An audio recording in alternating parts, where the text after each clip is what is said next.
Good evening, all. Myself, Dr. Himanshu Sharma. I would like to thank you all for joining us today here. And today we are here to discuss about the gate cycle. Before starting the talk,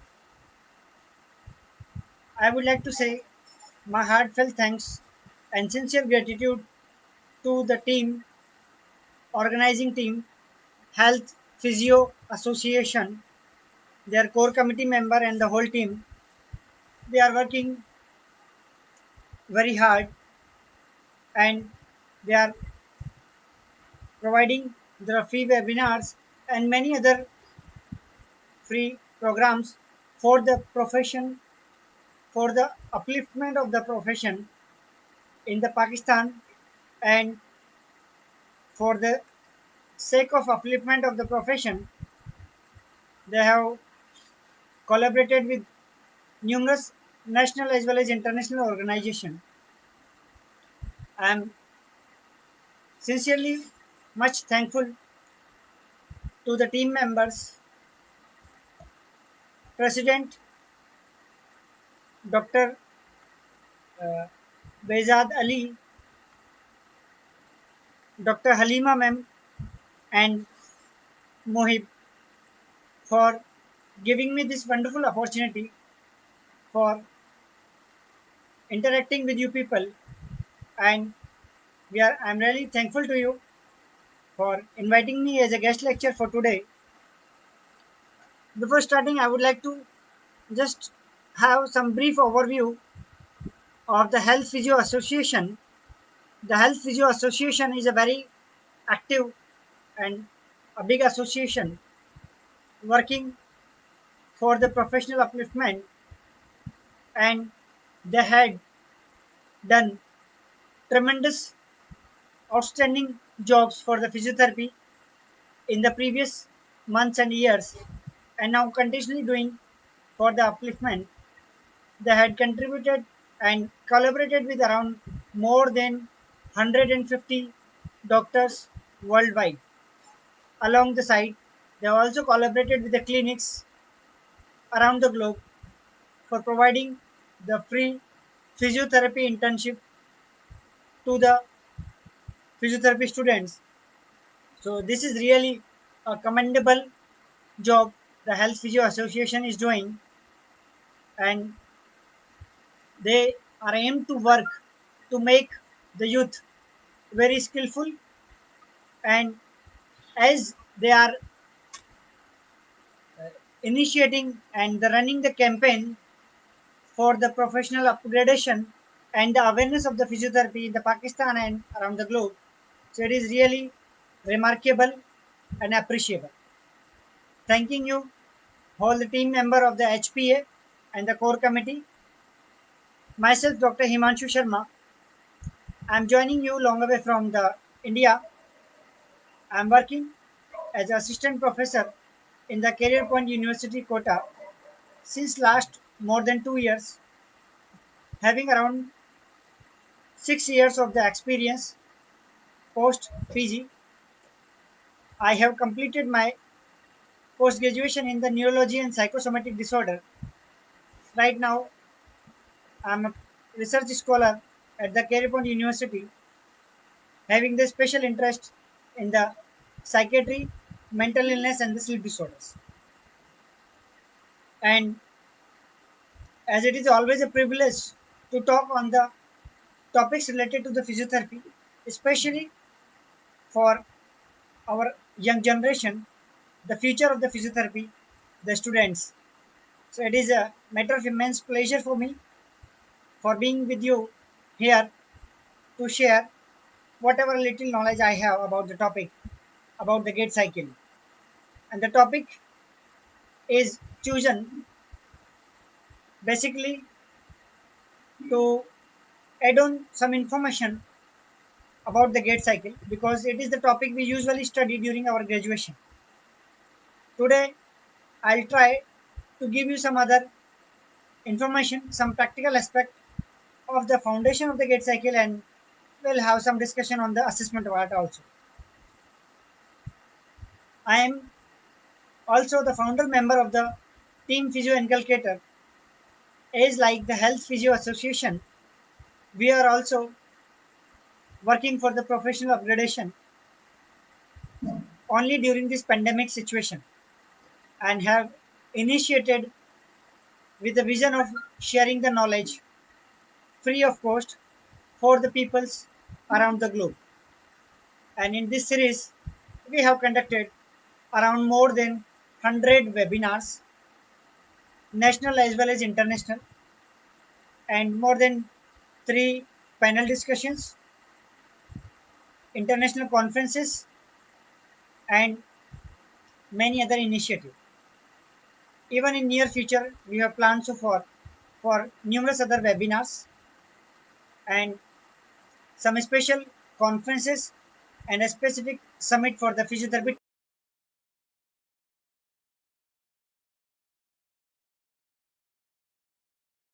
5th September. So it was a dedicated event for the physiotherapy teachers. Sorry for the disruption. I think there is some connectivity issue at my end.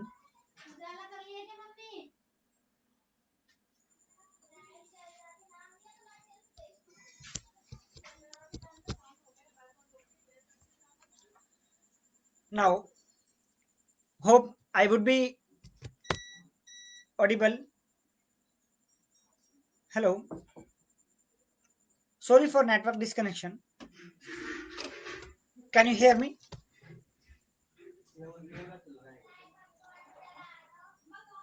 Hello. Yeah, there is some network disconnection. Can anybody please help me? That am I audible right now or not? There is some serious connectivity issue due to the weather. Please help me. That am I audible or not?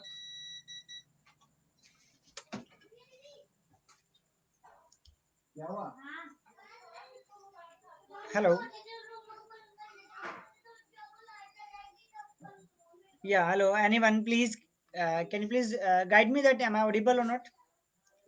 If I am audible, so without wasting much time, I would like to go ahead for the session. I would like to go ahead for the session in which we will discuss about the gate cycle, its fundamentals and the assessment.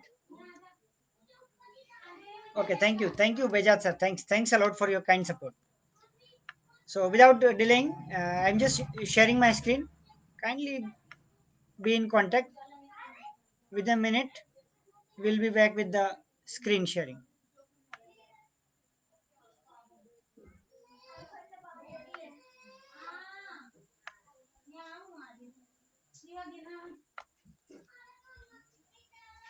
As my screen would be visible, kindly please help me. Uh, yeah, is the screen visible? I hope it is visible and available on the screen. Thank you, Miss Komal Mashwari. Thanks a lot. So I hope that I'm audible and visible too. So without wasting much of the time, thanks. I'm back with the network also. So without wasting much of the time, I would like to initiate with the session.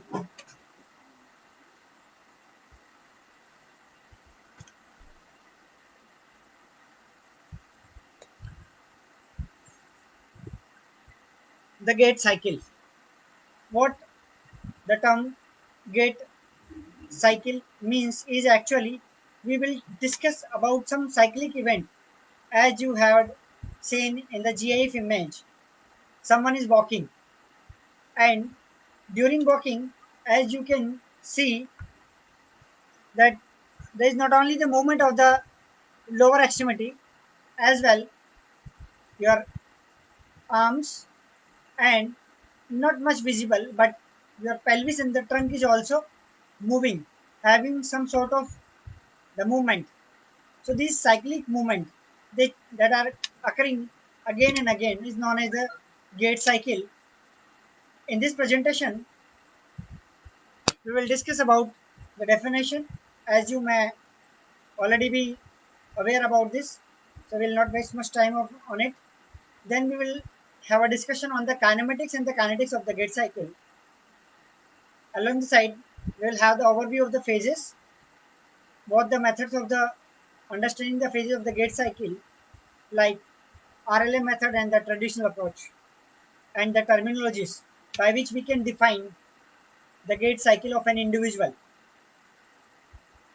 So, similarly, while moving ahead, we'll discuss the purpose of analyzing a gait and selection of the approach, a suitable approach for analyzing, having advantage and disadvantages of observational analysis of the gait, and we'll have some brief overview of the types of the gait analysis system, few common deviations, some other assessment scales. So the cyclic event or the gait cycle is just a result of series of rhythmic alternating movement in which your legs, lower extremities, arms, upper extremities, and the trunk creates the forward movement of your body along with your head, arm, and the trunk. Or in other words, we can say it is the translated progression of the body as a whole, which occurs due to the coordinated rotatory movement of the body segments. As here you can also see, this is a cyclic movement which is repeating again and again.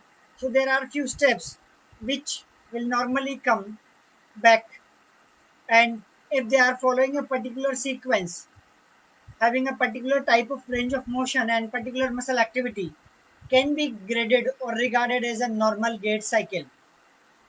Now, before moving ahead, I would like to just let you know the one thing.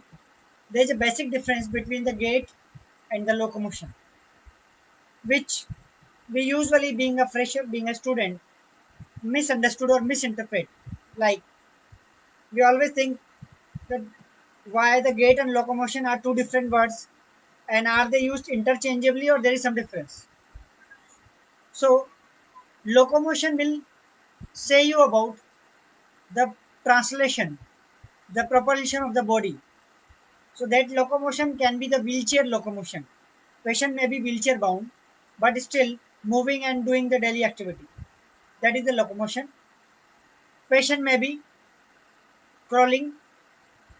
So whenever someone is crawling, that can never be regarded as the gait, because the crawling is not a part of the gait. In the gait, we have certain specific events. Some of can be missed, can be incorrected, but they must be followed. If nothing of none of them is being followed, means definitely that is not the gait. That can be the locomotion.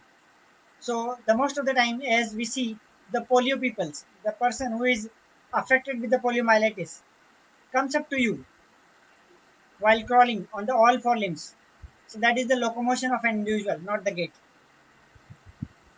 In the gait cycle, there can only be two things, as you can see, either the extremity, lower extremity, in which reference you are talking about. Like you can see, the one extremity is the blue color, another is in the orange color.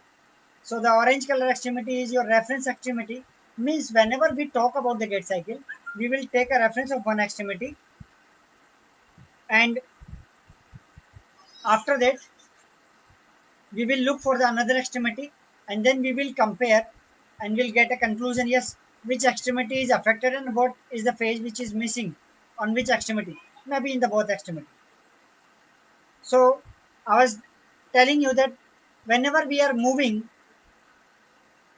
and we are talking about the reference extremity, either it can be in contact with the ground, either it can be in the air. So whenever the extremity would be in the contact with the ground, would be regarded as the stance phase. Means your foot, your reference foot, your reference extremity is in with contact with the ground. Swing means you are swinging. No, there is no contact with the ground. So definitely during normal walking or brisk walking, most of the time of the gait cycle has been spent with the contact to the ground. Normally जब भी आप चल रहे होते हैं तो आपका पैर अधिकतर समय ग्राउंड के कांटेक्ट में ही होता है. बहुत कम टाइम ऐसा होता है जब आपका पैर हवा में होता है, और मैं सिर्फ रेफरेंस एक्सट्रीमिटी की बात कर रहा हूँ, ठीक है. लेकिन अगर आप जब दौड़ रहे होते हैं तो ये चेंज हो जाता है. That time your stance time decreases and swing time increases. So will not go into the terminology, वो अपन आगे पढ़ेंगे. But before that we should be clear that what is stance and the swing. So whenever we talk about the terminologies or the kinematics of the gait cycle, biomechanics is always discussing about the two things, either kinetics or kinematics. Kinetics means we are talking about the forces. What else the forces are working? Maybe the internal forces, maybe the external forces. Would be discussed under the heading of kinetics. Kinematics means we are talking about the movement in response to the body. That is kinematics. So here we will discuss about the RLA method of the gait cycle and the traditional method. Basic differences, इनके नाम अलग क्यों हैं, ऐसी जरूरत क्यों पड़ी कि उनके नाम अलग रखने पड़े, क्यों नहीं केवल ट्रेडिशनल मेथड से ही काम चले. ठीक है, तो वो अपन यहाँ पे थोड़ा सा बात करेंगे. That is usually confusing for the student और द फ्रेशर कि दो दो मेथड की क्या जरूरत थी, जबकि दोनों मेथड में नाम अलग हैं, फेज सेम ही है. तो उसका रीजन भी मैं अभी आपको बताता चलूंगा. If someone has referred the book Sullivan, Susan B. O'Sullivan, it is the book of physical rehabilitation. So they have well explained about the gait. जब आप देखेंगे ट्रेडिशनल मेथड में तो स्टांस फेज की बात कर रहा हूँ अभी मैं. स्टांस फेज मतलब जब आपकी एक्सट्रीमिटी संपर्क में है, कांटेक्ट में है. तो first of all, as you can see here in the image, first of all your heel is striking the ground. You can see that's heel striking. So the first phase will come the heel strike according to the traditional method. But what is difference in the RLA method? Ranchos Los Amigos School. So this is basically the school located in the USA, and they have graded the gait cycle. They have refined the phases of the gait cycle, and they made it the initial contact. Why? ऐसा इसलिए कहा है, heal strike हमेशा केवल normal person की बात करता है कि अगर आप नॉर्मल हैं तो आप हील स्ट्राइक ही करेंगे. लेकिन इनिशियल कांटेक्ट अबनॉर्मलिटी को भी कवर करते हुए चल रहा है. Initial contact normally should be your heel. Heel should be the first point of contact. But what about if patient is having the foot drop? Sciatica की वजह से या sciatic nerve injury या any of the reason patient is having the foot drop. In that case, patient will never have the heel as a first point of contact. Patient will have the slapping of the foot. So that slapping or the complete sole of the foot is the first point of contact. So here in this RLA method, we can even explain that also. ठीक है, तो यहाँ हम उसको भी specify कर सकते हैं कि इनिशियल कांटेक्ट मींस व्हाट. तो यहाँ हम उसको सब कैटेगराइज करेंगे कि इनिशियल कांटेक्ट हील था या 4 फुट था. अगर इनिशियल कांटेक्ट 4 फुट है means patient is having foot drop और having difficulty in maintaining dorsiflexion. तो ये आपको और स्पेसिफिकली डिफाइन कर रहा है, yes there is some abnormality और it is normal. After that there was foot flat लेमेंटम. हील स्ट्राइक के बाद में there was a foot flat, वो पूरा कंटिन्यू कांटेक्ट में आना था. अगर आरएलए मेथड की बात करें, so it was a loading response because now we are ready to get load on the extremity. केवल हील पे रख करके हम उस पर लोडिंग नहीं करेंगे. हील के बाद जब पूरा फुट कांटेक्ट में आएगा तब हम उसकी लोडिंग के लिए तैयार हो रहे हैं. That's why they regarded it as a loading response. Mid stance is the same in the both because in the mid stance most of the weight has been beared on the reference extremity. अधिकतर weight आपका reference extremity में आ जाता है. ठीक है, and we are talking about the reference extremity. तो ऐसा नहीं है कि जो कॉन्ट्रालेटरल एक्सट्रीमिटी है उसमें कुछ नहीं हो रहा. कॉन्ट्रालेटरल एक्सट्रीमिटी में भी एक्टिविटी हो रही है, and that will go into the different phases of the gait cycle. Maybe the swing phase. Got it? After the mid stance, there would be the heel off. नाम से बिल्कुल clear है. heel will leave off the ground. That's why it is known as heel off. और इसको इन्होंने थोड़ा properly define किया and they called it as a terminal stance, the terminal part of the stance. मतलब इसके बाद अब stance phase is about to finish and the last phase according to the traditional method was the toe off. तो ये एक तरीके से lemon terminologies थी जो उन्होंने उसको स्पेसिफिकली लेमन टर्म में डिफाइन कर दिया. और यहाँ पे स्पेसिफाई नहीं कर पा रहे थे कि अब नॉर्मल को कैसे बताएंगे, जबकि इसमें आप स्पेसिफाई कर पा रहे हो अब नॉर्मलिटी को भी, as we have seen in the initial contact. यहाँ पे इन्होंने इसको और स्पेसिफाई करा and they told it as a pre-swing because it is the precursor of the swing phase. Just after this phase, you will have the swing phase in this particular extremity. Though they have regarded is very specifically the pre-swing. Now you can see in this diagram. Heel strike, or we can say the initial contact in the normal individual, foot flat, mid stance. So you can see whenever the reference extremity is in the heel strike, your contralateral or opposite extremity is in the toe phase. तो उसमें भी कुछ ना कुछ हो रहा होगा. But हम यहाँ पे इसको समझने के लिए, इसकी अंडरस्टैंडिंग को इजी बनाने के लिए एक एक्सट्रीमिटी को रेफरेंस मान के चल रहे हैं. ऐसा नहीं कि हम दूसरी को नेगोशिएट कर देंगे, दूसरी को भी हम देखेंगे. उसके लिए हम दोबारा से उसका असेस करेंगे, पहले एक राइट एक्सट्रीमिटी फिर left extremity, then we will compare and will see what is the difference. ठीक है, तो ये अपनी अंडरस्टैंडिंग के लिए हम एक देखते हैं. पर जब आप क्लिनिकली ये गेट साइकिल ऑब्जर्व करते हो तो you will look both extremity at the same time and this skill will come by the experience. जैसे जैसे आप रिपीटेटिवली ज़्यादा ज़्यादा पेशेंट्स को ऑब्जर्व करते हैं, you will had experience, you will had observational skill and then you will able to interpret and analyse कि कौन सी माइनर चीज़ है उसमें मिस हो रही है या इनकरेक्ट हो रही है. Mid distance, you can see there are few things. मैं यहाँ पे आपको कुछ चीज़ें और समझाता चलूँगा जो बाद में आगे की स्लाइड में आने वाली हैं. ठीक है, तो वहाँ पे will try to assume it. ठीक है, अब आप देखिए कॉमन चीज़ क्या है.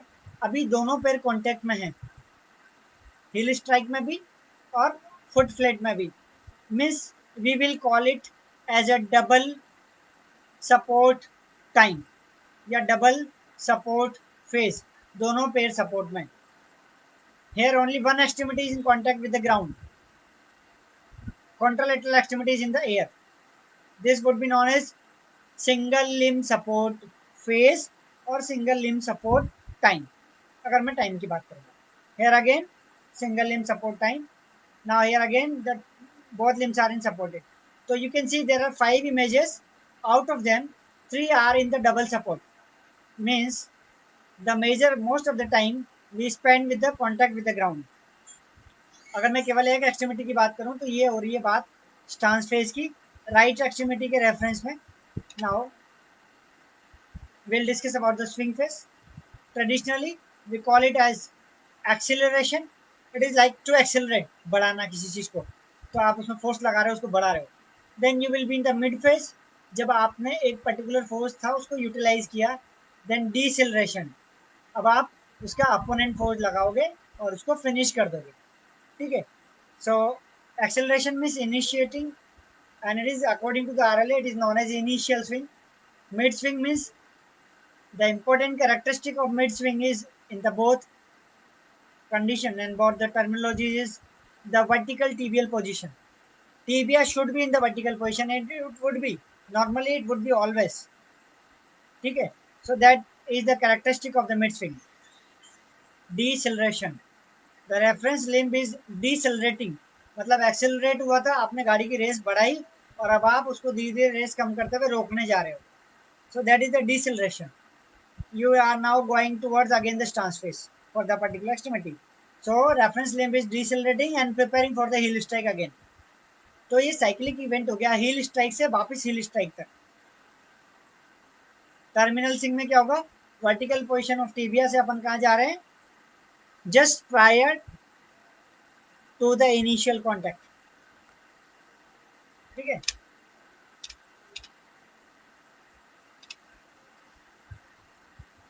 now you can see both the phases of the gait cycle in this.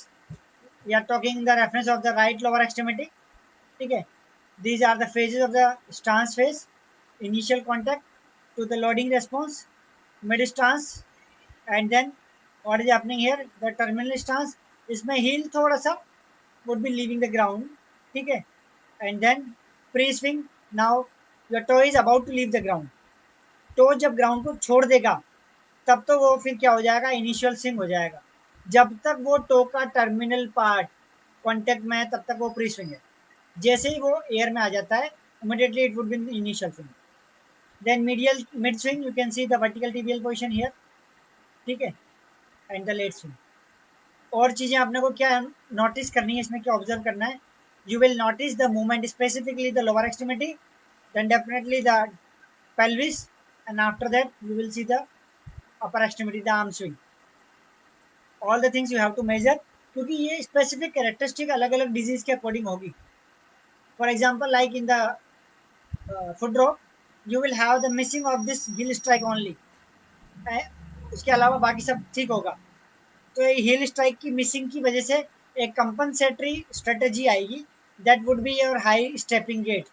क्योंकि अभी नॉर्मली इतना फ्लेक्शन से काम चल जा रहा है, sorry I will talk about this. जब अपन बात करें इस फेज में, तो अगर ये डोर्सिफ्लेक्शन है तब तो ग्राउंड क्लियरेंस कम चाहिए, इतने से हिप फ्लेक्शन से काम चल जाएगा। लेकिन अगर ये पूरी तरह से प्लांटर फ्लेक्स्ड होता तो हमें इसको क्या करना पड़ता, ग्राउंड क्लियरेंस के लिए ज़्यादा फ्लेक्स करना पड़ता है हिप जॉइंट को। So that time we also called is as a high stepping gait, ठीक है। लेकिन अगर स्ट्रोक है तो क्या होगा, उस केस में आर्म स्विंग भी अफेक्ट होगी, जबकि फुट ड्रॉप में आर्म स्विंग में बिल्कुल भी अफेक्ट नहीं होना था, पेल्विक टिल्ट में भी कोई इफेक्ट नहीं होना था, ठीक है। तो ये अपन सब चीज़ों को ऑब्जर्व करेंगे, lower extremity, pelvis and arm, and उसको जब कंपाइल करके जो हमारा जो फाइंडिंग आएगी, एंड उस फाइंडिंग के बेसिस पे हम ये डायग्नोसिस बनाने की कोशिश करेंगे या उसको अपने प्रोबेबल डायग्नोसिस से रिलेट करेंगे, and will try to get to the confirm diagnosis कि यस पेशेंट को क्या प्रॉब्लम हो सकती है। This diagram you may have seen in the book, the Cynthia Norkin, the very famous book for the biomechanics, the basic book. You can see why it is 0%, because it is just initiation of the gate cycle. तो heel strike से कहाँ तक जा रहे हैं अपन, फिर जाएंगे foot flat तक। तो यहाँ पे इन्होंने, यू डोंट गेट कंफ्यूज, यहाँ पे इन्होंने दोनों एक्सट्रीमिटी की बात कर दी है। ये राइट एक्सट्रीमिटी के हील कॉन्टैक्ट की बात कर रहे हैं, and similarly they are talking about the left toe off, left extremity के टो ऑफ की बात। तो अपन जब पढ़ते हैं तो अपने को उसको इजी बनाने के लिए एक एक्सट्रीमिटी को रेफरेंस मानना है, जिसे इन्होंने एक एक्सट्रीमिटी को ब्लैक कर दिया, हाईलाइट किया हुआ है, ताकि अपने लिए समझना आसान हो जाए। एंड जब आप प्रैक्टिस करोगे clinically you will look for both extremities, दोनों की एक्सट्रीमिटी को एक साथ देखोगे to save your time and to have better outcomes, ठीक है ना। पर इसका मतलब ये नहीं कि मैं केवल एक ही साइड से ऑब्जर्व करूंगा, I will observe the patient from both of the sides, right and left as well, ठीक है। तो you can see here the stance phase initiated here and it is finishing here, ठीक है। ये देखिए आप, तो यहाँ तक स्टांस फेज चल रही है। So this is around 60% of the gait cycle. तो most of the time of the gait cycle has been spend with the contact of the ground, only 40% time, क्योंकि ये टोटल कितना है 100%, उसमें से 60 अगर निकाल देंगे so it would B only 40% remain. So this 40% would be the swing phase. तो स्टांस फेज ये कैरेक्टरिस्टिक हो गई कि इसका टाइम स्पेंड जो होता है वो ज़्यादा होता है नॉर्मल गेट में, नॉर्मल वॉकिंग में। जैसे ही आप वॉकिंग की स्पीड बढ़ाते चले जाओगे definitely the time would be reducing, running में कम हो जाएगा, वाइस वर्सा हो जाएगा। यू कैन सी हियर, ठीक है। यहाँ पे अपने को दो चीज और समझते चलना है। One is the step. तो जब ये एक स्टेप, एक कदम आगे बढ़ा दिया, उसको अपन बोलेंगे step, means you will take a heel strike, that would be your step. But what would be the stride? Stride का मतलब होता है मैं सेम एक्सट्रीमिटी की बात करूंगा और उस सेम एक्सट्रीमिटी में एक ही फेज दो बार रिपीट होनी चाहिए। So you will initiate with the right heal strike, and जब ये राइट हील स्ट्राइक इन सब फेजेस से होते हुए दोबारा से आ जाएगी, इसको अपन बोलेंगे STRIDE, that would be your STRIDE, ठीक है। तो ये होगी स्ट्राइड। और जब मैं स्टेप की बात करता हूं तो क्या होगा, लेफ्ट हील स्ट्राइक से राइट हील स्ट्राइक पे आ गया, that is the step. Now just look for this video, let me try to play this.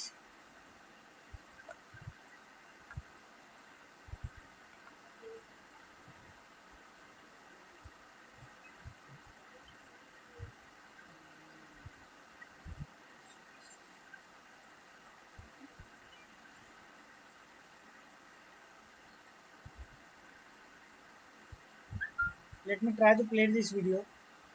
I think there is something wrong with this. Okay, so excuse me for that. That video actually was showing you the gate cycle. So I'll show that video later on. So we have already discussed about the stance phase, the swing phase. Now we'll talk about the parameters of the gate cycle.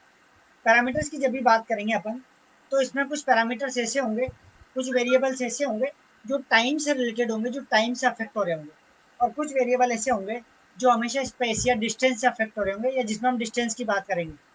Suppose जब भी मैं चलता हूँ, so speed is always calculated as metre per second. Means we will talk about the time as well as about the distance. ठीक है. तो यहाँ पे जो अपन गेट की बात करेंगे, तो यहाँ भी अपन डिस्टेंस और टाइम दोनों की बात करेंगे. जो जिन पैरामीटर्स में हम टाइम की बात करेंगे उनको हम बोलेंगे टेम्पोरल वेरिएबल्स.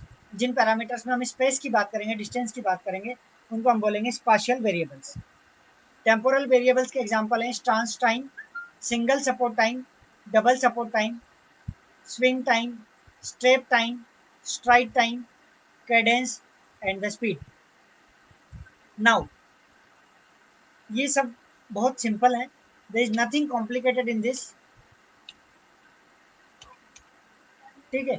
इसको अगर हमें समझना है, simply we can go directly for the name of them. Stance के टाइम जितना लगेगा, स्टांस फेज में जो टाइम लग रहा है, एक कंप्लीट स्टांस फेज में एक एक्सट्रीमिटी के जो टाइम लगेगा, वो स्टांस टाइम हो जाएगा. और उसको मेजर करने का सबसे आसान तरीका क्या है? You can have a video recording, and in that video recording you can see the timer कि कितने टाइम में उस पर्टिकुलर एक्सट्रीमिटी की स्टांस फेज फिनिश हुई है. That would be the your stance time. It could be variable. Single support time, कितना time आपने एक एक्सट्रीमिटी पे वेट लेने में लगाया. अब इसका एग्जांपल कि इसकी ज़रूरत क्या है. ज़रूरत ऐसी है कि आपके पैर में कांटा चुभा हुआ है. ठीक है. तो आपके पैर में अगर कांटा चुभा हुआ है, तो क्या होगा? सिंगल सपोर्ट टाइम कम होगा या ज़्यादा होगा? ऑब्वियसली अगर आपकी राइट एक्सट्रीमिटी में सपोज कांटा चुभा हुआ है, तो आप चाहेंगे कि राइट एक्सट्रीमिटी पे वेट बियरिंग कम से कम हो. तो राइट एक्सट्रीमिटी का स्टांस टाइम जो है ना, that would B decreased, and your single support time would be more. आप ज़्यादा देर हवा में रहने की कोशिश करेंगे. ठीक है. उसकी वजह से आप लचक के चलोगे, एंटाल्जिक गेट आएगा, लिम्प आएगी. डबल सपोर्ट टाइम मतलब जब आप दोनों पैरों को एक साथ कांटेक्ट में रखे हुए हो. स्विंग टाइम मतलब जितनी देर आपका स्विंग फेज चल रही है, स्विंग टाइम हो जाएगा.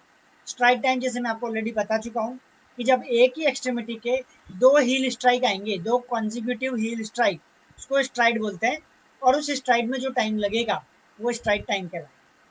Cadence is a simple term, number of steps taken per minute, and it is usually higher in females than male. ठीक है.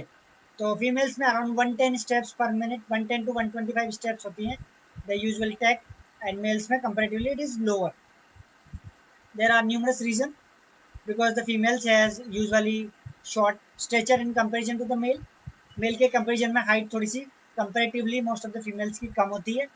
They have wider pelvis, and because of the wider pelvis they have increased femoral neck shaft angle, and that angle can causes the length of the step.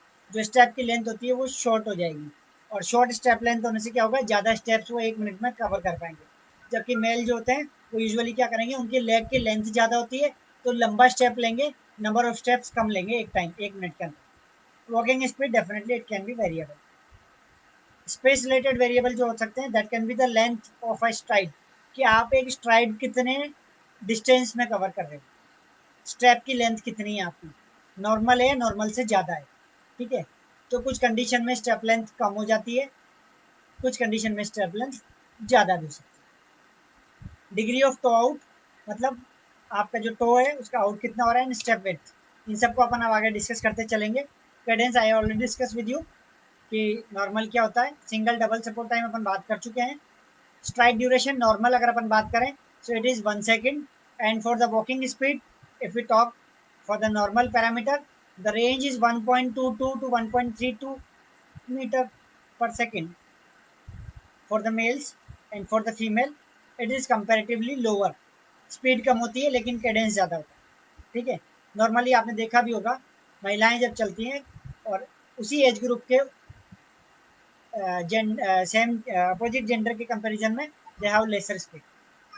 There are numerous reason, ठीक है।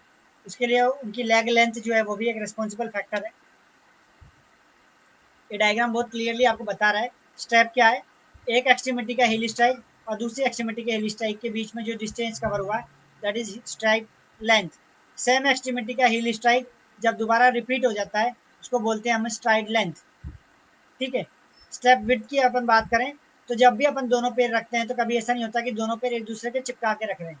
There is some distance in between both, normally होनी भी चाहिए। तो ये जो distance है इस डिस्टेंस को हम बोलते हैं स्टेप विड्थ, चौड़ाई, ठीक है ना। That would maintain our balance. क्यों? क्योंकि ये बनाएगा आपका बेस ऑफ सपोर्ट। और हम बेसिक्स में पढ़ चुके हैं बहुत अच्छे से। To maintain the equilibrium there is a relationship between COG, LOG and base of support, जो आपके बैलेंस और इक्विलिब्रियम को मेंटेन करने में रिस्पॉन्सिबल होते हैं। तो आप बेस ऑफ सपोर्ट बढ़ाते हो तो आपका बैलेंसिंग बढ़ जाता है क्योंकि सीओजी डाउन आ जाता है। बेस ऑफ सपोर्ट कम कर देते हो सीओजी हाई चला जाएगा, balancing would be difficult, equilibrium would be, you will move towards the unstable equilibrium. Getting it? So everything is correlated and interrelated to each other. Spatial variable की बात करें degree of toe out की, तो मैं आपको diagram में एक बार बता देता हूँ डिग्री ऑफ टो आउट क्या होता है। नॉर्मली ये टो जो होता है कभी भी ऐसा नहीं होता है कि अपन एकदम सीधा पैर रख के चल रहे हैं। We usually take the foot laterally rotated और ये मान के चलेगी थोड़ा सा बाहर की तरफ घुमा के रखते हैं पैर को, तो वो नॉर्मल होता है। So that normal appearance is the degree of toe out. ये जो टो ग्रेट टो की बात करें हम, ये नॉर्मल मिड लाइन से थोड़ा दूर होता है, पैर हल्का सा बाहर की तरफ मोड़ के आप चल रहे हो, ठीक है। So this degree of toe out is a very important thing and normally it is around 7 degree, ठीक है। स्टेप विड्थ जो होती है नॉर्मली 2 से 4 इंच होना चाहिए। स्ट्राइड लेंथ की बात करें अपन 1.23 से लेकर 1.30 मीटर तक होना चाहिए। मेल में और फीमेल में comparatively can be lower. Step length can be variable according to the height. Now kinetics में अपन बात करेंगे फोर्सेस की। फोर्स से अपन जब भी बात करते हैं बायोमैकेनिक्स में तो there are few internal forces, few external forces. Gravity is the external force which works on you, और जिसकी वजह से आप हवा में नहीं झूल रहे हो, जमीन पर टिके हुए। So gravitational force always works, we will talk about that, ठीक है। एंड सेंटर ऑफ ग्रेविटी, ठीक है, indirectly we will talk about the gravity in this also. और सेंटर ऑफ ग्रेविटी की अपन बात करें तो normally it is somewhere around the second sacral vertebra. whenever someone is standing straight, सीधे अगर कोई खड़ा है, नॉर्मल इंडिविजुअल है, it should be near about your second sacral vertebra, but fix नहीं है कि टू पे ही होगा, उसके आसपास ही होता है, can be slightly shifted upward and downward, ठीक है। और ये शिफ्ट हो जाएगी according to the position of the body.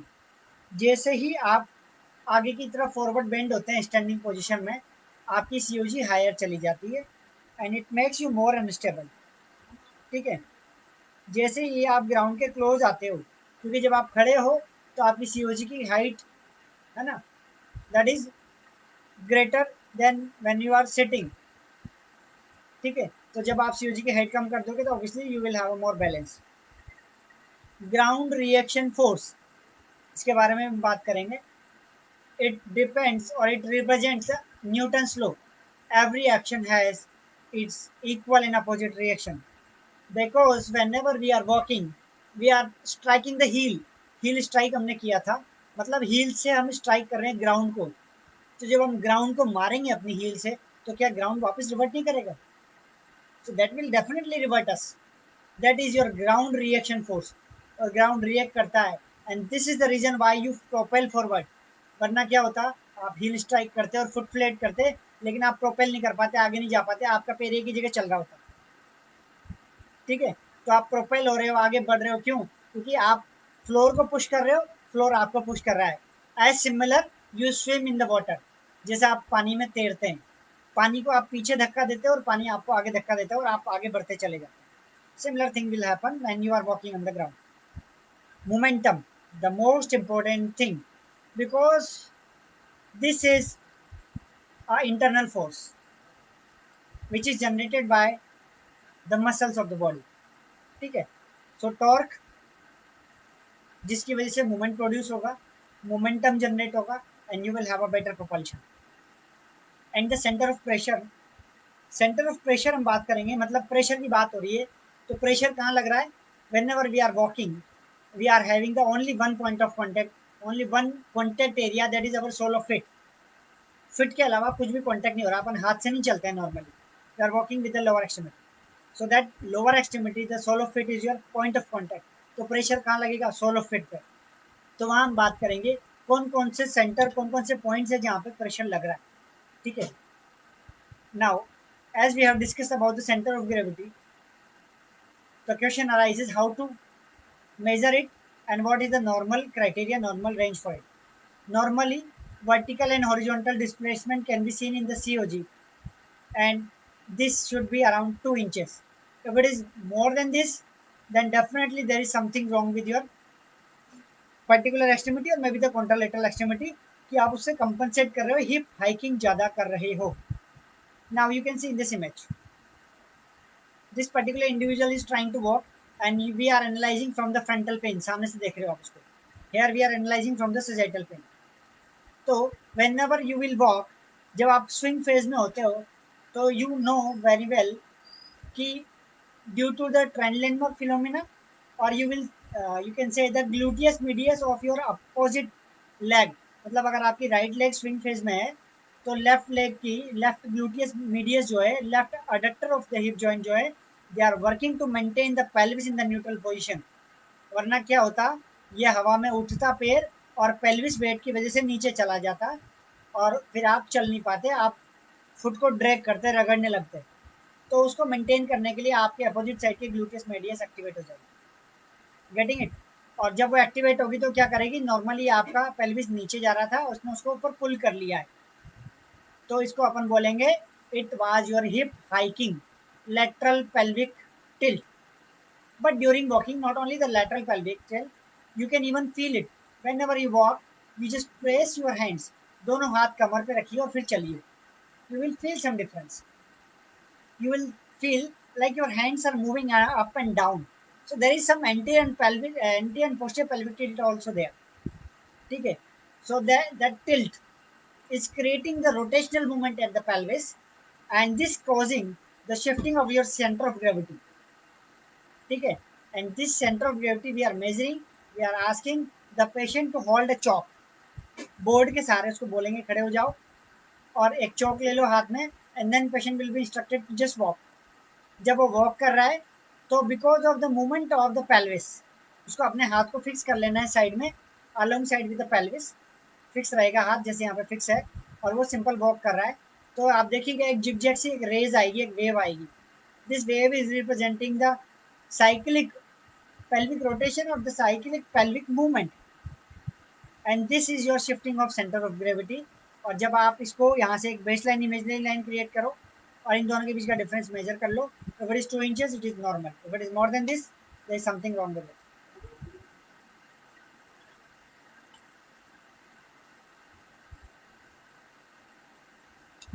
Sorry, ground reaction force, as I already discussed about you, I think I'll try to explain. Okay, we can imagine in we can see in this diagram even, जैसे यहाँ पे आप देख रहे हैं कि आपका जो 4 फुट है, this is pushing your ground, जो आपकी जमीन को पुश कर रहा है. According to the Newton's law the ground will push you forward, क्योंकि ये इसकी डायरेक्शन जो होगी. Let me take the pen here.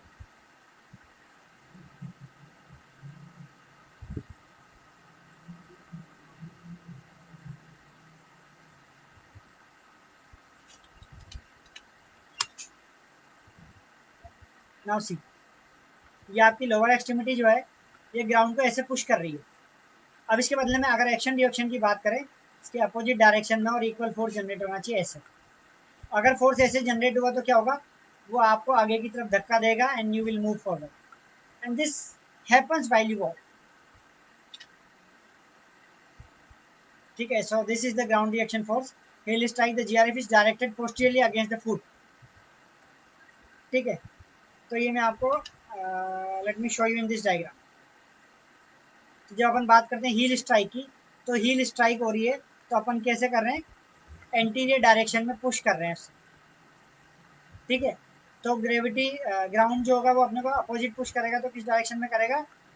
Posterior direction में। तो अपन ने क्या पढ़ा? Heel strike the GRF is directed posterior. ठीक है। मिड स्टांस की बात करें तो this is in the vertical position. Vertically down आप प्रेस कर रहे हो, ग्राउंड को नीचे दबा रहे हो, definitely it will push you above, above from the ground. ठीक है। So what we have studied here, force becomes neutral. ठीक है। तो ऊपर पुश करेगा, मतलब आप वहाँ पे स्टेबल रहो because of gravity. Gravity counter करेगी उसको आखिर। एंड देन जैसे आप हील ऑफ में जाते हो तो आप देखिए कि आप अब क्या कर रहे हो, इस डायरेक्शन में पुश कर रहे हो।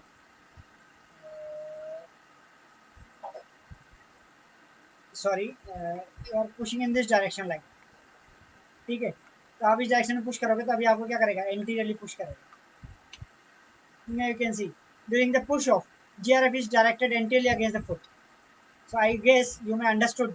यहाँ देखिए आप कंप्लीट पुश ऑफ जब दिखा रखा है तो क्या कर रहा है, this is pressing the ground in this direction. Force की डायरेक्शन अपन देखें तो, और इसका जो रिएक्शन फोर्स आएगा वो इस डायरेक्शन में। ठीक है। Now why to assess the gait cycle, to have accurate description of the gate parameters, to identify and describe the gate deviation, ताकि हम पता लगा सकें कि क्या गड़बड़ हो रही है और डायग्नोसिस में हेल्प मिलेगी। We can determine the balance endurance energy expenditure, क्योंकि अगर अब नॉर्मलिटी है, suppose for example simply normal आप वॉक कर रहे हो और एक आप सर्कमडक्शन के साथ वॉक कर रहे हो, तो सर्कमडक्शन में आपको ज़्यादा मसल यूज़ करनी पड़ रही है और आपका एनर्जी एक्सपेंडिचर बढ़ रहा है। ठीक है। तो आप चाहते हो कि आप कम से कम एनर्जी एक्सपेंडिचर में चल पाओ ताकि आप ज़्यादा चल पाओ। ठीक है। Classifying the severity of disability, तो जितना ज़्यादा सीरियस इन्वॉल्वमेंट होगा उतनी ज़्यादा डिजीज सीवियर है। उसको क्लासीफाई करने के लिए, ग्रेड करने के लिए आप यूज़ कर सकते हो। And you can predict the future status, मतलब you can use it as a prognosis. आज आपने मेजर किया, एक महीने बाद फिर मेजर करो, you will get an idea कि पहले से कितना बेटर हो गया है। पेशेंट को भी क्वालिटेटिवली एंड क्वांटिटेटिवली आप बता सकते हो कि देखो आप पहले ये नहीं कर रहे थे, अब ये कर पा रहे हो। Patient will have more confidence and it can be used as a outcome measure for the prognostic purpose and for other purposes. It will definitely assist you in the movement diagnosis. इसके जो parameter गड़बड़ हो रहे हैं उससे फिर आप पता लगाओगे कि अच्छा फुट फ्लैट नहीं हो रहा है, सॉरी अच्छा हील स्ट्राइक नहीं हो रहा है, मतलब कहीं ना कहीं डोर्सी फ्लेक्सर काम नहीं कर रहा है, एंकल इज वीक। तो आप फिर उसको असेस करोगे कि टिबिलिस एंटीरियर मसल की एमएमटी चेक करोगे, पता लगाओगे कि टिबिलिस एंटीरियर वीक तो नहीं है। You will try to identify कि ऐसा तो नहीं कि एंकल पहले से फिक्स हो गया है ड्यू टू सम इंजरी और something else, ankle is fix into the position of the plantar flexion. तो अब वहाँ पे मसल तो ओके है पर वो जॉइंट फिक्स हो गया। so that you will get to know the movement diagnosis, you will inform selection of the intervention। उसके अकॉर्डिंगली आप इंटरवेंशन प्लान करोगे। अगर there is some restriction you will go for the mobilization and releasing things, and if there is some inhibition and the muscle is weaker or the paralyzed, you will go for the facilitation of that particular muscle by the various ways। You will evaluate the effectiveness of your treatment। आप treatment दे रहे हो तो कैसे पता चलेगा कि वो effective है? You can have a reassessment and follow up of the gait cycle and you will get to know yes पहले से क्या बेटर हुआ। And while assessing the gait cycle you will definitely be able to prescribe the proper orthotics and the mobility aids। अब बात आती है कि कौन सा मेथड सबसे बेस्ट है गेट साइकिल का। तो यहाँ पे सबसे अच्छी और सबसे सिंपल जवाब यही है कि आपके पास क्या अवेलेबल है। It depends on the availability and the feasibility, because most of the standard gate analysis laboratory and high tech systems, they are very costlier and they need some space requirement and other things। so mostly वो बहुत सारी जगह available ही नहीं है। so जब आपके पास वो available ही नहीं है so there is no question कि आप उसको सेलेक्ट करोगे। so the first of the first most the things is the type of equipment you have, where you are working, the purpose of analysis, आप क्यों करना चाह रहे हो। ठीक है।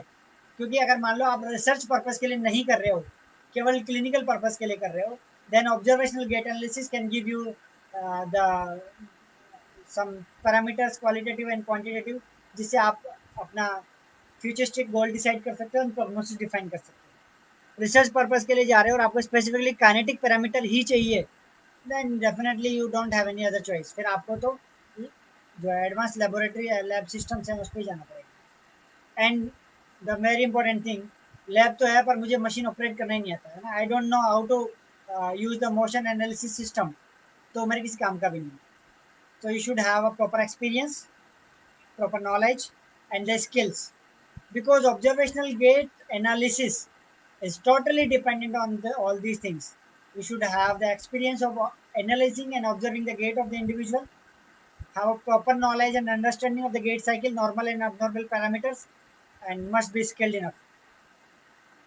Regardless of the method, it should provide accurate, reliable, and valid data. So this is also the criteria. अब अपन बात करते हैं ऑब्जर्वेशनल एनालिसिस के क्या फ़ायदे हैं और क्या नुकसान है। तो जब मैं फ़ायदे की बात करूँ, सबसे पहली बात, कोई बड़ी मशीन नहीं लगानी है, कुछ भी नहीं करना। So there is no requirement of any instrument. एक पेन चाहिए, एक पेपर चाहिए, स्टॉप वॉच चाहिए जो भी आपके मोबाइल में होती है, कैमरा चाहिए जो भी मोबाइल में होता है। तो बिग थिंग हर जगह अवेलेबल होता है, you can do anywhere, inexpensive to use, कोई खर्चा नहीं होगा, आराम से यूज़ करो। There is no electricity to consume, no software to use, nothing to buy. It yields general description of the analysis of the gait. General parameters के बारे में आपको आइडिया दे देगा कि कौन सी फेज मिसिंग है। ये नहीं बता पाएगा कि कितना फोर्स कम लग रहा है, और ये बता देगा कि हाँ यहाँ पे फोर्स लग रहा है कि नहीं लग रहा। डिसएडवांटेज क्या है? Definitely depend on the therapist training and the observational skill. आप उस चीज़ को ऑब्जर्व ही नहीं कर पा रहे हो, you are not properly skilled and experience, तो फिर आप उस पर्टिकुलर चीज़ को मिस कर जाओगे and you will have the wrong diagnosis. It has low to moderate reliability, because जो भी अपन फाइंडिंग्स लेंगे, फाइंडिंग बहुत ज़्यादा एक्यूरेट नहीं होंगी, they are not so much accurate, क्योंकि वो मोस्टली ऑब्जर्वेशनल फाइंडिंग्स है ना। They can have some errors. हालांकि you can have the videographical recording still, it has the errors because it depends on the observation. कोई चीज़ observe नहीं कर पा रहे हो तो वो मिस हो जाएगी। जबकि अगर वो कोई सॉफ्टवेयर बेस्ड सिस्टम है तो वो हर माइन्यूट से माइन्यूट फोर्स को, माइन्यूट से माइन्यूट रेंज ऑफ मोशन को असेस करेगा। मतलब अगर suppose 1 degree of range of motion 1 degree भी लेस है, तो उसको बता देगा कि हाँ 15 की जगह 14 ही होगा। जबकि जो ऑब्जर्वेशनली आप यू कैन नॉट एनालाइज कि 14 और 15 में कोई डिफरेंस है कि नहीं। Therapy should seriously consider using a camcorder, मतलब you should definitely record, it is always recommended। अगर आप observational analysis कर रहे हो, you should have a recording, ताकि आप उसको pause करके, slow करके and multiple time review कर सको। क्योंकि ये ज़रूरी नहीं है कि आपका जो पेशेंट है वो 10 मिनट तक कंटिन्यू वॉक कर पाएगा और आप उसको 10 मिनट तक ऑब्जर्व कर लोगे। बट अगर आपने उसकी 10 सेकंड की या 20 सेकंड की एक प्रॉपर वीडियो बना ली है, उसके बाद में आप उस वीडियो को 10 मिनट या 20 मिनट तक देख सकते हो, बार बार रिवाइज करके, and then you can analyse each and everything. वरना ऐसे आप देखोगे कि पहले स्टांस टाइम मेजर करूंगा मैं, फिर मैं स्ट्राइड टाइम मेजर करूंगा, फिर मैं स्टेप लेंथ मेजर करूंगा। तो बार बार अगर मैं ऐसे हर बार पेशेंट को चलाऊंगा तो patient will get exhausted during your assessment part. Treatment कैसे करोगे? So camcorder should always be use, ताकि आराम से उस वीडियो में जितना भी आपको बेसिक वर्क करना, बैक साइड वर्क करना है वो कर सकते हैं। Now you see this image, the individual is walking, you can see not only the lower extremity as well as the pelvis is moving, pelvis is going up and down, ठीक है ना। You can see this line, yes, this is the ASIS, here is the ASIS, you can see this ASI is moving। Similarly there is a lateral pelvic tilt, तो lateral pelvic tilt को देखने का दूसरा तरीका क्या है? You can see the shoulders of the patient, you can see the height of the shoulder is difference। ये shoulder down आ गया इस लाइन से, देखिएगा, ठीक है। So whenever there is a stance phase, shoulder down है, swing phase में ऊपर चला गया, ठीक है। सो दिस इज हैपनिंग, तो ये इंडिकेट कर रहा है इनडायरेक्टली कि there is a lateral pelvic tilt, here you can see the anterior pelvic tilt।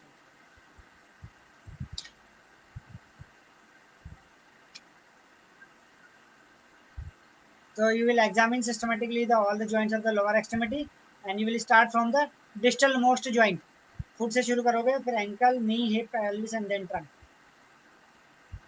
इसके साथ में हमेशा क्वांटिटेटिव मेजर यूज करना है, like video tape has to be used, और परमानेंट रिकॉर्ड मेंटेन करने के लिए भी इजी रहेगा। Direction of performing OGA is patient will walk and measure the distance, position yourself to allow an obstructed view। मतलब जहाँ आप पेशेंट को वॉक करा रहे हो वहाँ पे कोई ऑब्स्ट्रक्शन नहीं होना चाहिए, सिंपल होना चाहिए। नाउ नॉर्मल बात कर रहे हैं अपन, normal biomechanical, normal kinesiology of the gait cycle, we can say whenever there is a heel strike, ankle and foot में क्या हो रहा है, it remains in the neutral position because of the static activity of the dorsiflexors, and your knee is in the 0 degree of the extension and hip is in the flexion 30 to 35 degree of the flexion because of the eccentric activity of the erector spinae. Mind it, there is a eccentric activity of the erector spinae and gluteus maximus and your hamstring muscle, all the extensor compartment is working, you can see now.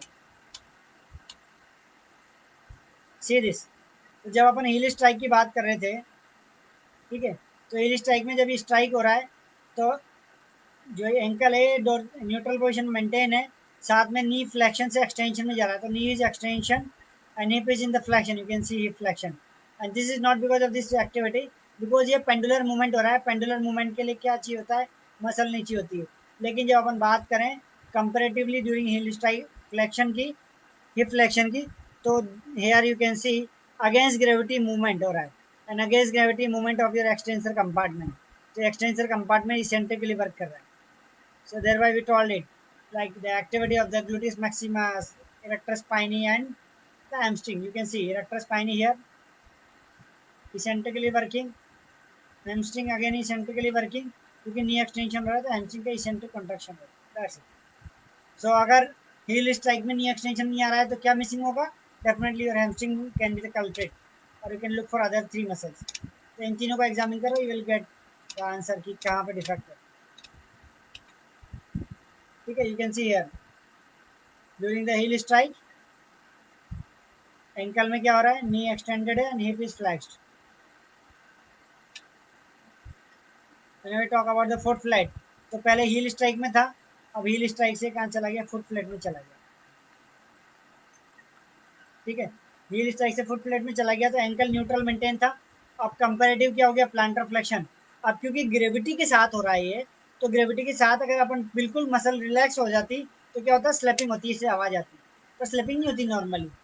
क्यों नहीं होती, क्योंकि जो डोर्सिफ्लेक्सर group है, ये डोर्सिफ्लेक्सर group क्या करेगा, eccentric loading करेगा, धीरे धीरे रिलीज हो रहा है. मतलब कुआं में जब अपन रस्सी डालते हैं, नीचे बाल्टी नीचे जा रही है, तो आप उसको धीरे धीरे रिलीज करोगे तो पानी में आवाज़ नहीं आएगी. अचानक से छोड़ दोगे, आवाज़ भी आएगी, हो सकता है बाल्टी हमेशा के लिए अंदर रह जाए. ठीक है, तो यहाँ इसेंट्रिक लोडिंग हो रही है. This is not because of your planter flexor, this not because of the gravity, because of the controlled activity of your dorsiflexor. You can see here eccentric activity of the dorsiflexor. Along the side you are working with the quadriceps here, क्योंकि अभी flute flat में आ गया है. Now your quadriceps will work because of the synergistic activity of the dorsiflexor. इसके साथ में synergistic activation आएगा और ये वर्क करेगी. और indirectly we can see this is a anterior chain, it works together.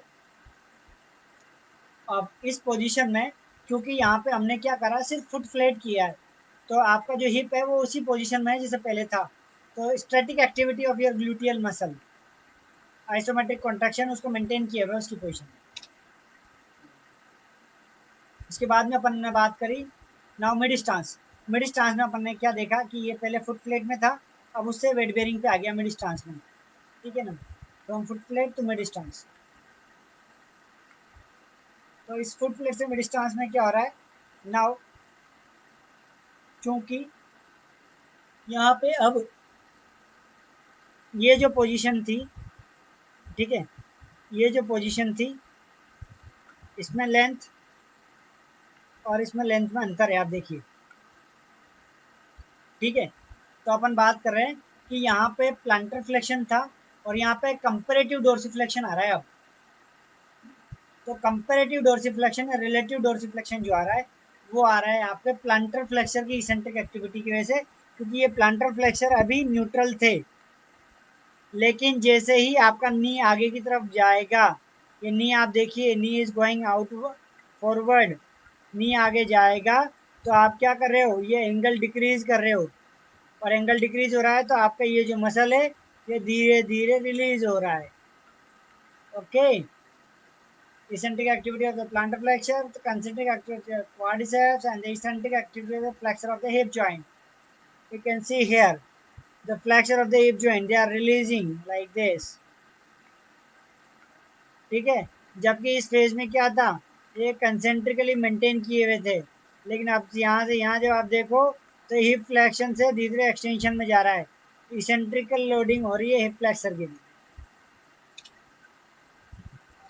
उसके बाद हील ऑफ की बात करें तो बहुत क्लियर नहीं है, but you can see the heel is lifted here above. ठीक है, तो ये यहाँ से ऊपर जा रहा है।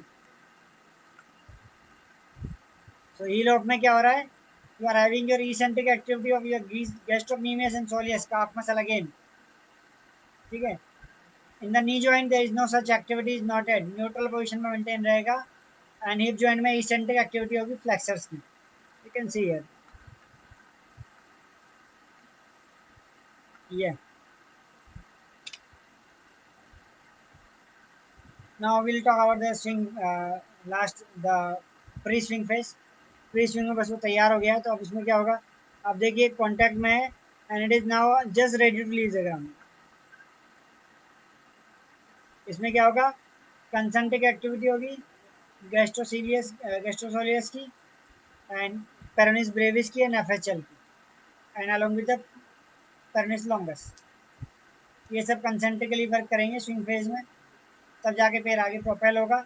नी का इसेंट्रिक कॉन्ट्रैक्शन होगा क्वाड्रिसेप्स का, and hip joint iliopsoas adductor longus magnus are working eccentrically to maintain. तो हिप जॉइंट आप देखेंगे, so this is in almost in the same position.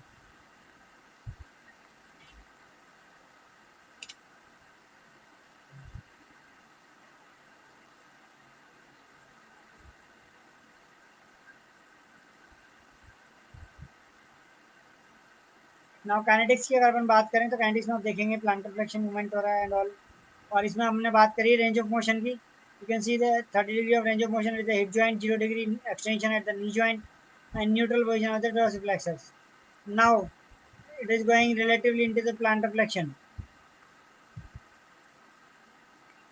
ठीक है, तो रिलेटिव प्लांटर फ्लेक्शन में जा रहा है and rather it later and it is come into the relative dorsiflexion.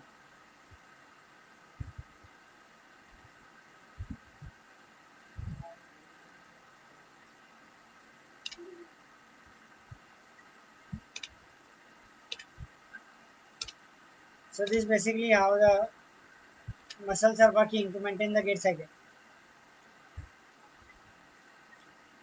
अब ये टेबल जो है it is showing you the normal things and the abnormality and cause of that abnormality। ठीक है, तो हील स्ट्राइक से जब आप फुट फ्लेट में जाते हो, तो हील स्ट्राइक में आपका एंकल न्यूट्रल था, उससे फुट फ्लेट मतलब 15 डिग्री प्लांटर फ्लेक्शन में जा रहे हो। टीबीएल ग्रुप इज एक्टिंग है इसेंट्रिकली। ठीक है, प्लांटर फ्लेक्शन हो रहा है, जब आप बैटिंग फुट स्लैप, जो मैंने आपको ऑलरेडी बताया। अगर ये नहीं हो पा रहा तो क्या होगा? वो उसको रोक नहीं पाएगा और आवाज़ आएगी ऐसे टप, चलते टाइम बहुत जोर से आवाज़ आने वाली है। And this is the foot slapping और the you can see the characteristic of the foot drop. Provide the foot slap, foot may be placed flat on the floor and toes first at initial contact. जब आप foot flat से mid stance में जा रहे हो तो क्या होगा? प्लांटर फ्लेक्शन 15 डिग्री से वापस से कम होकर के 10 डिग्री पे आ जाएगा। गेस्ट्रोसोलियस acting eccentrically to avoid the dorsiflexion in the advance.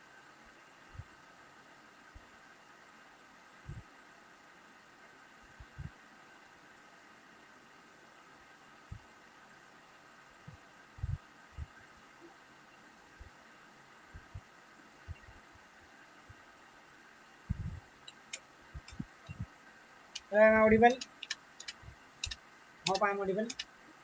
Now, foot plate से मिड डिस्टेंस हो गया, गैस्ट्रोसोलियस की एक्टिविटी हो रही है centrically, and if there is a weakness of the gastrosoleus क्या होगा? एक्सेसिव डोर्सिफ्लेक्शन हो जाएगा, क्योंकि कंट्रोल नहीं कर पाएगा। Uncontrolled trivial advancement would be there, and patient इसको अवॉइड करने के लिए क्या कंपनसेशन करेगा? डोर्सिफ्लेक्शन एंकल में भी maintain in the plantar flexion. ठीक है, तो एंकल को प्लांटर फ्लेक्शन में ही मेंटेन करेगा। मिड डिस्टेंस से जब आप हील ऑफ में जा रहे हो तो क्या हो रहा है? 10 से 15 डिग्री फ्लेक्शन हो रहा है, डोर्सिफ्लेक्शन।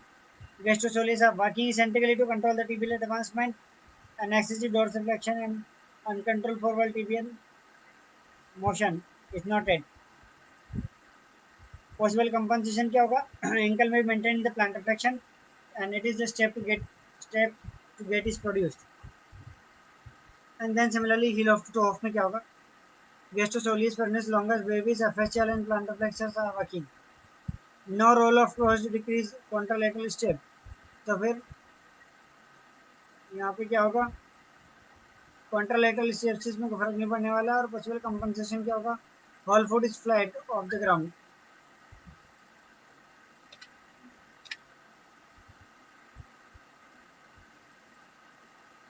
ठीक है ना। Will talk about the swing phase, acceleration to mid swing में जाएगा तो डोर्सिफ्लेक्शन टू न्यूट्रल में आ रहा है, और dorsiflexion contracts to bring the ankle in the neutral and prevent dragging on the floor. Result of weakness, foot drop और toe dragging, कहना का possible compensation can be hip and knee flexion में भी increase to prevent the toe drag. जैसे normally foot drop में होता है, high stepping gate जो आता है वो फ्लेक्शन को अवॉइड करने के लिए आता है।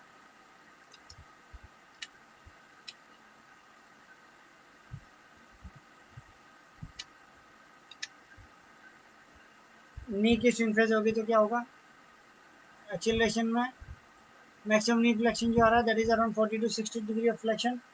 मिड स्विंग में थोड़ा कम हो जाएगा, 60 से वापस 30 डिग्री पे आ जाएगा। डिसलेशन में 30 से वापस 0 डिग्री पे आ जाएगा।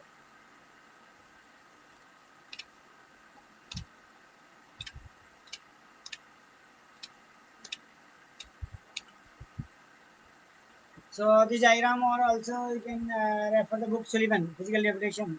They have well explained the gate cycle and everything is mentioned there.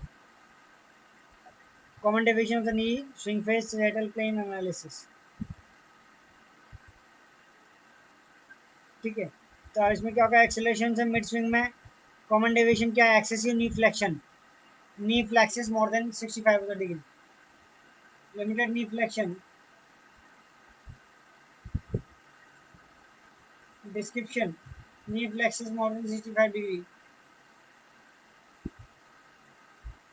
and possible causes can be uh, pre-swing knee flexion, flexor withdrawal reflex by dysphagia, dysmetria, and whenever we'll analyze muscle tone in the hip, knee, ankle, and we look for the test of the reflex and dysmetria.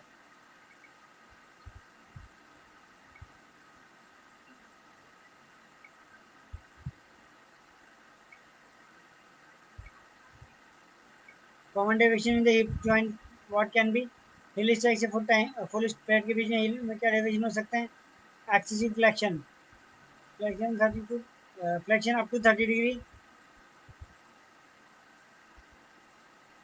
and the possible causes and then analysis.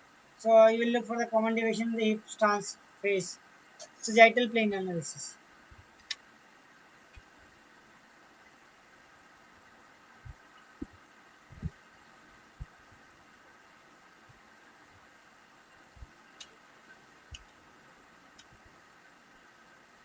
Here this table is again already we have discussed about the deviation, the possible causes and the compensatory mechanism. Now let us talk about the quantitative analysis of the gait cycle. Methods of measuring spatial and temporal variables. इसके लिए अपन क्या करेंगे, spatial variable के लिए 6 minute walk test, recording footprints ये कर सकते हैं।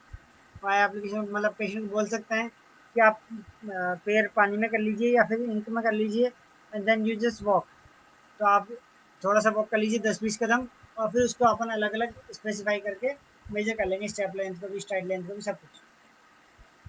टेम्पोरल वेरिएबल के लिए आपको कुछ नहीं चाहिए rather than stop watch, that stop watch is also available in the mobiles.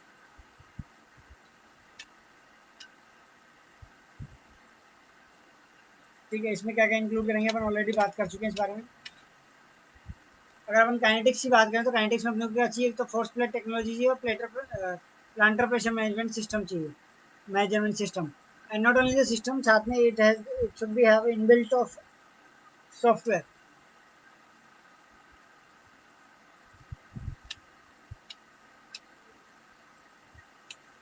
So these are the few examples of the gate analysis laboratories which I kept for you. You can go through the links and can check others. And instrument used for analyzing kinetic and kinetic variables are motion analysis system, peak mode, orthotrack, Vicon motion analysis system, Elite Plus, Normalcy Index. There may be many other various others, but these are the commoner one. इनमें से कोई सा भी system जब आप machine से gait analysis करना चाह रहे हो, रिसर्च पर्पस के लिए करना चाह रहे हो, तो it has to be done here. Functional assessment scale, ये तो अपन हार्ट डिजीज में देखते हैं कि कोई भी पर्टिकुलर डिजीज है तो उसके कुछ फंक्शनल स्केल्स होते हैं जिसको अपन मेजर करेंगे.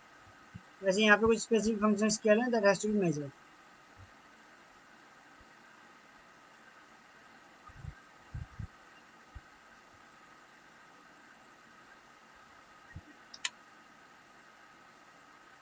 असेसमेंट टूल की अगर अपन बात करें या सीएल की बात करें, अपन रिसर्च कर रहे हैं तो अपन क्या क्या ले सकते हैं गेट साइकिल को असेस करने के लिए. We can take FIB functional ambulation profile, FIB functional independence measure, FIM sorry, FAM functional assessment measure, GARS gait abnormality rating scale, GPRS gait abnormality fast evolution of the mobility balance and the fear. ठीक है, तो फटाफट से वो system जो है वो फटाफट माइनस टू माइनस चीज़ों को मेजर करेगा और जल्दी से बता देगा कि कौन सी जो हमें कितनी रेंज आ रही है और कितनी नहीं आ रही.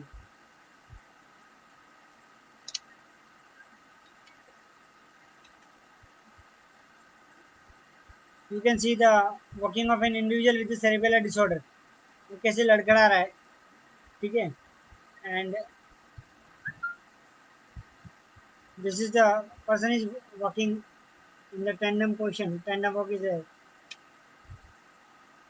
Some other physiological factors also affect the gait cycle are age, gender, orthology, and assistive devices. As you can see here in the diagram,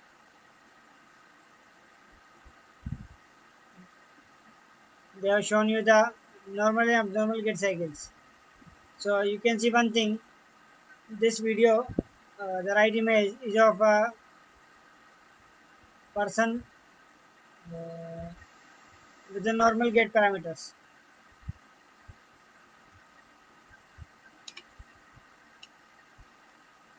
ये जो अगर आप देख रहे हैं, so this type of appearance, इसमें आप ध्यान से देखेंगे नीचे की तरफ देखिए कोई हिल स्ट्राइक नहीं आ रहा है.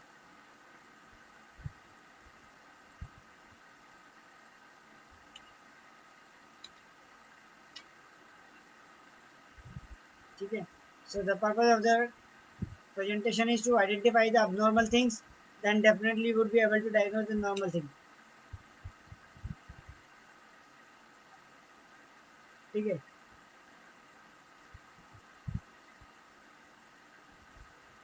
now you can see the short stepping and the spastic gait.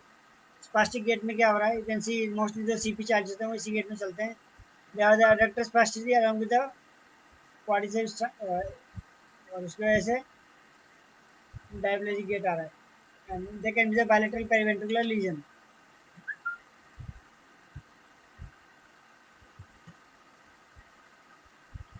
What you will do for the examination, or you can see in the abnormality of the gait cycle, the neuropathic or the steppage. You can see the flexi dorsiflexus, the paralysis of the peroneal muscle, ALS, and peripheral neuropathies. So this you can see the patient is walking with a hand to knee gait. You can see here.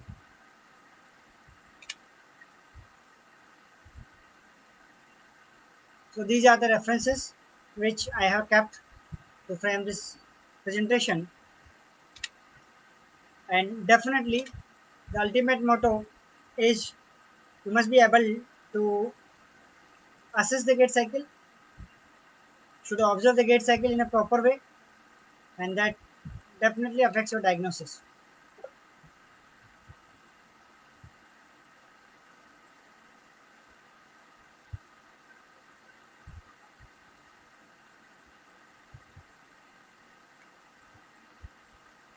Yeah, hello. Am I visible there? Now I think video is having trouble playing this video. I think camera is I think not working. Let me check.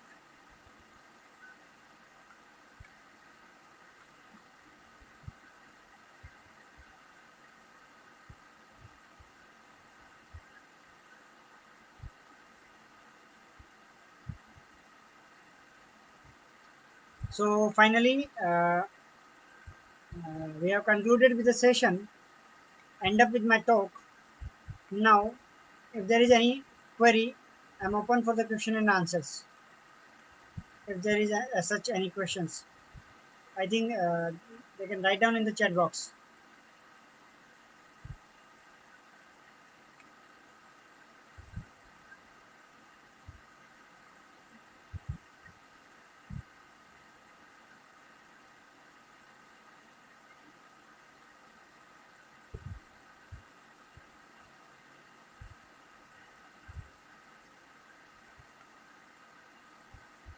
So I have done justice with my talk.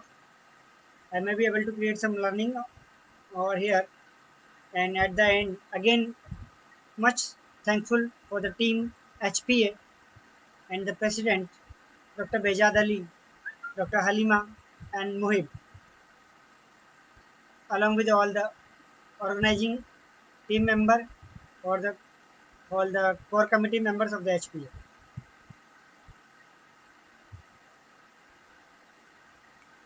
So thanking you all. If there is no such query, I think shall we end up with the session?